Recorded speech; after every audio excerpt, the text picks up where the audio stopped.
Assalamualaikum warahmatullahi wabarakatuh. Perkenalkan, saya Nusatun Hasanah, jurusan Pendidikan Seni Pertunjukan semester 5, konsentrasi teater. Di sini saya akan memaparkan proses pembuatan wayang saya, di mana dalam lakon ini saya membawakan lakon Kisalmin, yaitu Sang Jawara Pandegang.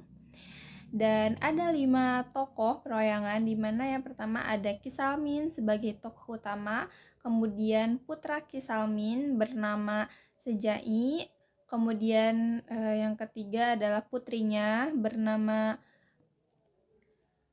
Rafiah, kemudian yang keempat ada rakyat biasa atau kayak tokoh figuran, dan yang kelima ada tokoh Belanda.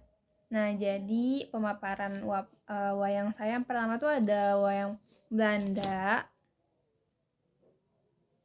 Dan ini salah satu contoh wayang Belanda, di mana untuk mukanya terlihat lebih menyeramkan. Kemudian ada batiknya juga. Kenapa disebut batik? Karena Belanda kan menjajah Indonesia sangat lama gitu.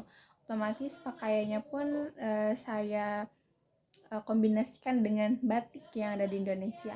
Hanya saja pada proses wayang ini yang belum saya lakukan itu penempelan kayunya serta pewarnaan dari si kulit wayangnya itu sendiri, karena saya kehabisan cat.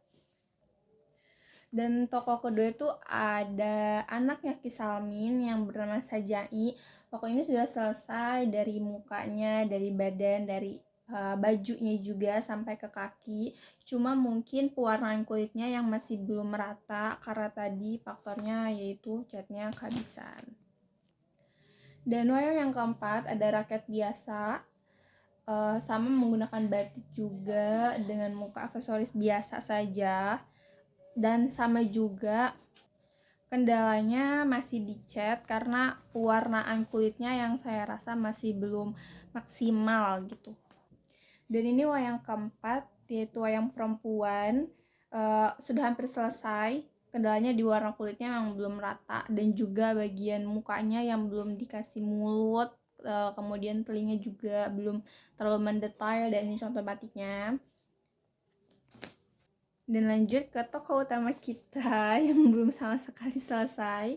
Ini baru selesai background warnanya saja, dan belum dilanjutkan karena tadi proses pewarnaannya yang dimana catnya sedikit kurang. Nah, setelah 5 wayang tersebut kendalanya juga sama selain catnya, kemudian ada tinggal pemasangan bambu agar mudah dimainkan, gunungan juga, tapi itu akan saya kerjakan di akhir, dan juga naskah yang akan saya bawa itu hanya diambil klimaksnya saja.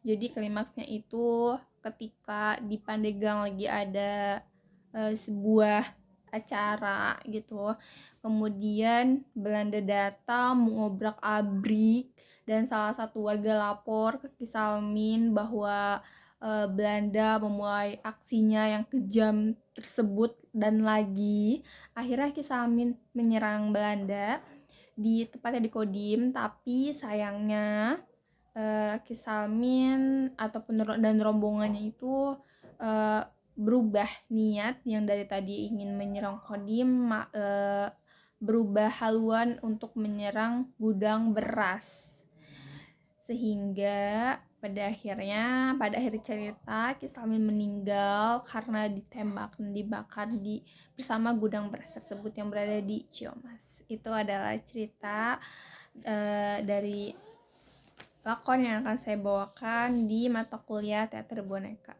Cukup sekian, terima kasih. Wassalamualaikum warahmatullahi wabarakatuh.